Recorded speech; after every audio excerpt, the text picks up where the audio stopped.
So hello people, Hello. welcome back to the channel. I'm here with my friend Alexis. We've been friends for about 2.5, almost 3 years now, right? Like we've known each other for almost 4, but we've really been friends for 2, 3. Yeah, I mean we went to school together, we did architecture school together, we graduated with a bachelor's degree together. Mm-hmm. And then, but we really didn't actually start to become friends until like maybe a year into architecture school, I would say. Mm-hmm. We started talking more, and then that's where we started to work on our friendship. Mm-hmm. So the reason why you're here is because I wanted to share with me, as I've already said, something about me that I wanted to get your first reaction. Okay. And it's something that we haven't actually dived into the conversation, but we actually in some places have talked about it because of like what we hear around and stuff like that. So I wanted to let you know that I am a DACA recipient, that I am a dreamer. Oh, okay. Yeah. So this is something that we've never talked about it. Mm-hmm. It's never come into conversation. And it's very interesting because I've never had this conversation with you, but it hasn't happened with a lot of my friends. Like Mm-hmm. it's just something that has just never been part of the conversation. Mm-hmm. And I feel like it's happening not only with me, but with many people out there. So I'm creating this to start that conversation and for them to know that it's okay to like talk about it, you know? So Mm-hmm. I wanted to get your first reaction though. What is going through your mind? And you can be as honest as you want. I don't know, well, I'm not the most knowledgeable on Mhm. that process. And so, could you explain to me what that So looks like? I'll do like the quick Yeah. like explanation. So basically, the Dream Act was proposed by President Barack Obama a few years back. I can't remember when. I think it was like 2015. Okay. So, or earlier than that. I have to double check on that fact. But basically, I'm on my 3rd term of that. Okay. So you go through the process. They do like a background check. You have to fill out applications, and basically they have to tell you if you're eligible, right? So they have to like research you to make sure that you are a good addition to society and there's no criminal records and blah blah blah. So I did all that. There's a hefty fee attached to that, but so. And then if you get accepted and they award you the privilege to work legally here in the United States, they give you a social security for like tax purposes and all that stuff. But they only give you permission for 2 years. So every 2 years you have to go through the process all over again. Actually, you do a renewal now. Before you had to, but a renewal is you still have to do the application, but they don't go as in depth into your background because they've already done it, right? And if you do something wrong, it's gonna come up, so whatever, you can't hide it. Right. So yeah, but like every 2 years, with 150 days minimum prior to when it expires, you have to reapply. Mm-hmm. And so you have to keep doing this. Until something better comes our way. So that's what that is. Mm-hmm. But it's just a privilege to work legally. And the reason why I wanted to talk to you is because, I mean, it's carried through my life for quite a few years, but when you came into my life, it was more when I was already in college, Mm-hmm. right? So like it was a challenge because I do have that privilege, but I'm not getting any help from the government. So I had to work to pay for my tuition. Yeah. So that's the little I understand quick. that additional pressure. Definitely additional pressure. I felt like I was literally on a survival mode. Like we've always skate around with that term, but I was in survival mode. Yeah. Like on top of everything that we went through with school, I had to make sure that I was working enough to keep the money coming to sustain myself, but also like planning ahead for like the next semester, you know? And something that I didn't tell you either, it was that year when we finished our first year of architecture school, that was the end of my first term. So I was a broke student, like I was not making enough money, and so I didn't have the money to do the renewal. Oh. So when it ended that semester, it was, well, I don't remember, like April or May when the semester ends. Early May. Okay, so my permit was gonna expire around June, July, start of Okay. July. So there was obviously not enough time for the renewal to go through. I knew I was gonna be without a permit for a few months. So what I did is, you know what, I was already in Salt Lake City. I had to move back with my parents. They had to give me the money to process this, but it still took like about 3 to 4 months. Something got delayed that that it actually just put me in a difficult space. So I was not working. I was just there, not doing anything, you know, and that's when I realized, I was like, this is not gonna work out. Like I'm gonna get the permit. Like school has already going to start in a few months. Like there's no way I'm gonna have that time to make any money to pay for the semester. So that's when I wrote the email to Mimi and Aaron, and I was like, what are my choices? Like, am I allowed to take a year off to, you know, gather more funds for school, and is that even a possibility? Because I didn't know how things work with architecture school, you know. And apparently you could take a break if you wanted to, but they're like, we really don't recommend it. Like we don't want you to stop. Like you've already started. You're a year in, you know. Like Right. don't stop. And I was like, well, let me tell you about my situation. And I had to explain this all over again about the DreamAct, DACA, and they totally were cool with it. And then they somehow figured it out, and that's when they came up with the scholarships for me. And they gave me the job to work at school to like get more money for that. And that essentially like saved my life. That was a game changer, right? Like all of a sudden, like they went out of their way to create an opportunity for me to keep going to school and for me to return and not take that break. So it was really nice of them. That's why like when I always people ask me like, how did you make it? I was like, really, really, really nice people, and really, really a lot of hard work. Like this ladies totally gave me the opportunity to finish school, right?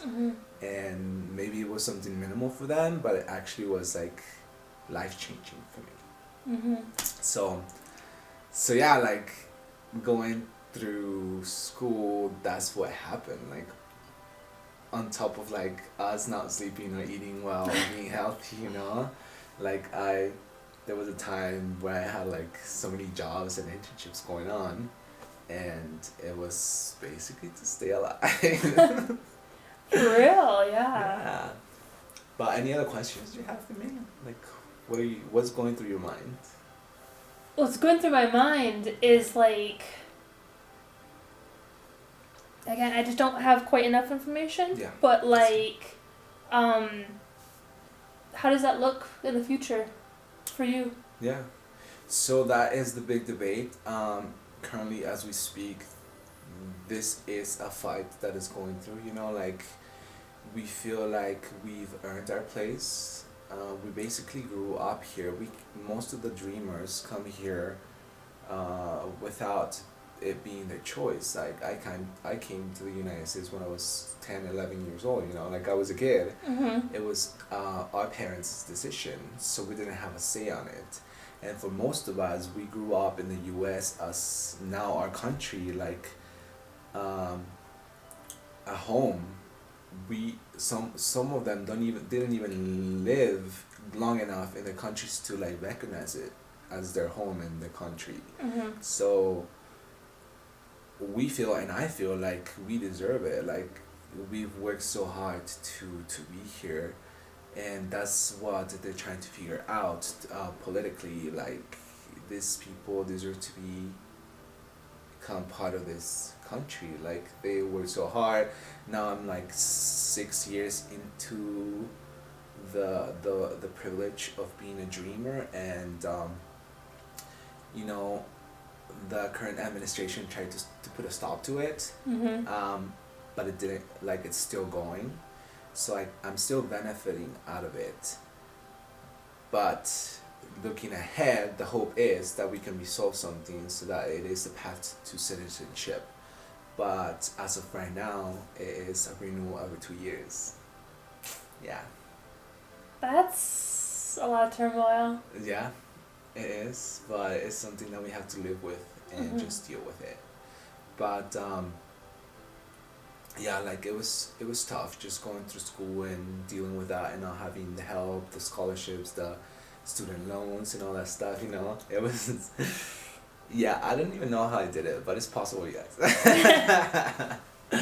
So, and it was such a blur. Like I feel like that whole school, those 2 years, it was just me working, not looking anywhere. You know, like I couldn't. I had to stay focused, Mm-hmm. and it was really really interesting that to me it was just I continued working until that day of graduation. Like it didn't hit me that I had finished that milestone, you know, like, oh, I have a degree now, until I was like riding from my parents' house, like Mhm.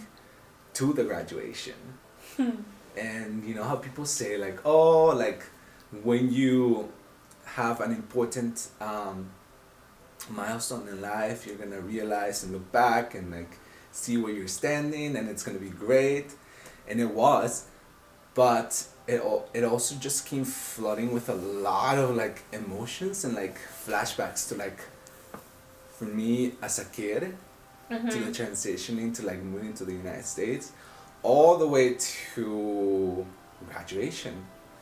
And it was like a flash of your light, of your life. Like, shit, like, it's happening.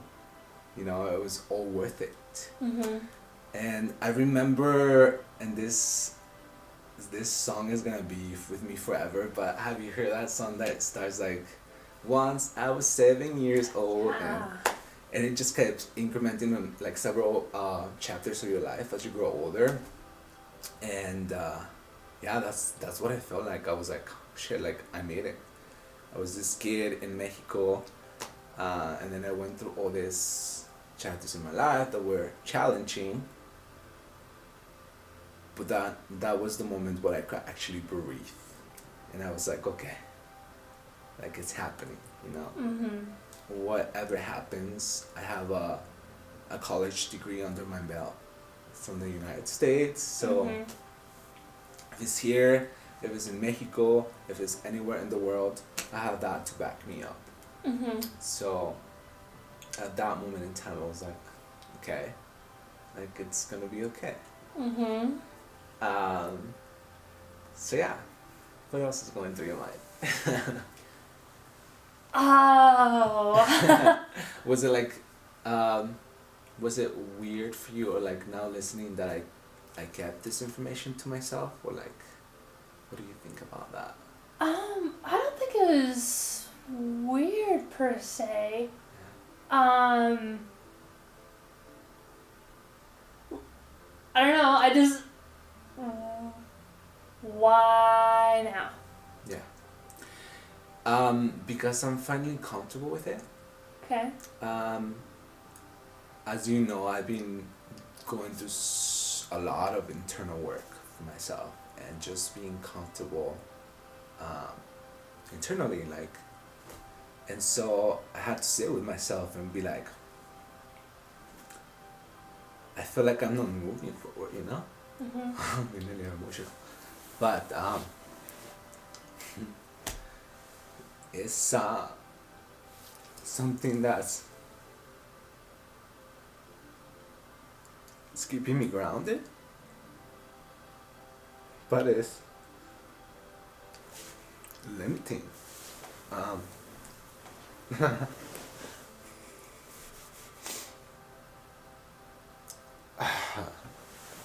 Whew. Let me get it together because we need to finish this. So, I'm doing it for me, for everyone that's out there.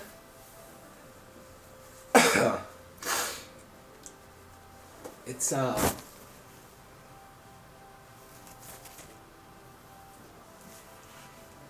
it's me breaking away from that mindset, because growing up until that point of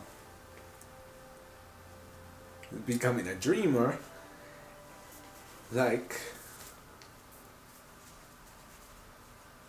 nothing that I'm getting now was for me, you know. Education is not for us. That's what we're being told. Yeah. So I had to talk to myself and be like, you have to win it. Like, it's your story. You have to be proud of it. And you have to start a conversation. Because there's a lot of people that are talking about it out there, but it's only assumptions. Like, I am a dreamer. I've gone through this experience, and I feel like other dreamers need to hear it from someone that went through that with him, and not just from people that are making assumptions, or, you know, people that think that they know. So I had to, like, sit and just tell myself, like, dude, you have to just talk about it. You have to take back that power and hopefully turn it into something good. So that's why. I mean, it takes some work. It took some work to actually be fully honest with yourself. And it's freaking scary because people are gonna see this, right? But yeah, I had to own it. Just be proud of it. Yeah. Absolutely. Sorry. No, We're broken you're down okay. here. No, I shouldn't be sorry. I will wait till you're like, I've embraced the tears, the cry, the feeling. It reminds us that we are still human. Yeah, absolutely. It must be frustrating, I would imagine, with a lot of the dialogue, the people talking about it that don't know about it. Yeah. And like you said, all the assumptions and such. Yeah, there certainly are. But it's an opportunity to also educate, right? So, and that's why I wanted to bring you in. I was like, okay, I need to bring in an American friend so I can get that education part of it, but also your honesty about, you know, like, having a friend that is a dreamer. So, yeah, I mean, it took some work. It's still taking a lot of work, but the reason why is because I am comfortable. Like, before I was like, oh hell no, like, I saw it as a weakness. Okay. And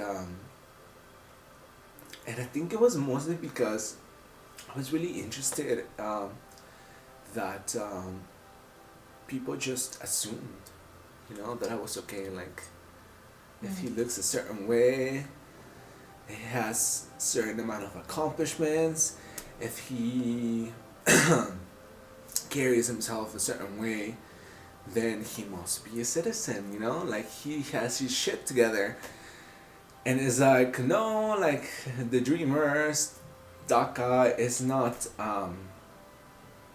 something that discriminates. And it's not only about Latinos or someone that looks a certain way. It is something that happened to a lot of children that came into the U.S. without them wanting to. And then now having the opportunity legally to thrive in the U.S. But, I mean, it's still a long way to go, for sure. Yeah. I would imagine that that's the trickiest part, is the thriving bit with this hanging out over your head. Yeah. Because whether you want to or not, I mean, it's a great opportunity, but it is still something that just hangs there like, okay, you weren't in this country legally until this point, right? Now we're giving you this chance, and it is still, it could be perceived as a weakness. At least in my mind it was, because I had another conversation with another American acquaintance, and he was like, so, and I told him, you know, and he was like, I didn't know that about you, you know, I just assumed, and I was like, oh, that's very interesting. It's totally another type of another topic, but on that, he asked me like the same thing, like, why now? Why? I was like, because like it's something that you have to be comfortable with. Like I was ashamed of it, you know, like to an extent, because it was a weakness, and it's not something that I would share just with anyone. Like obviously, not even with some of my closest friends, they don't know, and I had to get myself mentally ready and emotionally ready, and had that confidence to speak up and to talk to people about it. And it's taking some time, but I can only imagine of people that are not at that space, at that, you know, confidence, prepare themselves to talk. Their or our mindset was always, you don't belong, this doesn't belong to you, you don't deserve this, you know, like, this is not your country, blah, blah, blah, blah, blah, and stay in obscurity, right? And there is still a lot of people out there that are there, like, with that mindset, and maybe this will be the kickstart of someone being comfortable now talking about it and just owning that part of your story, because more than anything, I want people to understand that the dreamers, we are not victims of our circumstances, right? We are actually products of our hard work and us striving and taking that opportunity and making something out of it. So that's a message I want to send to everyone, like, yeah, just own it, be proud of it, and start talking about it. Like, it's definitely a healing process. It has been for me. Yeah. Yeah, anything else that you want to say? That I want to say. What would, ideally, moving forward, like, what would you want to see, like, happen with this country and, like, moving forward for your path? Yeah, I mean, and for others. That is a loaded question, and there's one simple answer. Like, we just need to just resolve this problem. I feel like in our minds we've been part of this country for so many years. Now we just need, I guess, a paper to prove it. Just, you know, we're out there working, we're out there paying for our taxes, we're out there, like, making our communities better. There's so many brilliant and talented people that would just benefit from just having a path to citizenship. And in the big scale of immigration, it's a small group of people, right? It's people that have grown in the U.S. from childhood up into now professionals. So it only makes sense to start there and to give us that recognition that I believe we've earned. So, yeah. Well, thank you so much for sitting here with me, crying and laughing, and hearing me out. I really appreciate it. I hope that this is a opportunity for you guys to start that conversation with the people that are in your circle of the most loved ones. This is definitely going to be another milestone in our friendship. Yes. And it was important for me to talk about this. So, thank you so much. I'll see you guys on the next video. Bye. See you soon. Thanks for doing this for me. Yeah. Sorry you got emotional. No, it's all good. I did too, but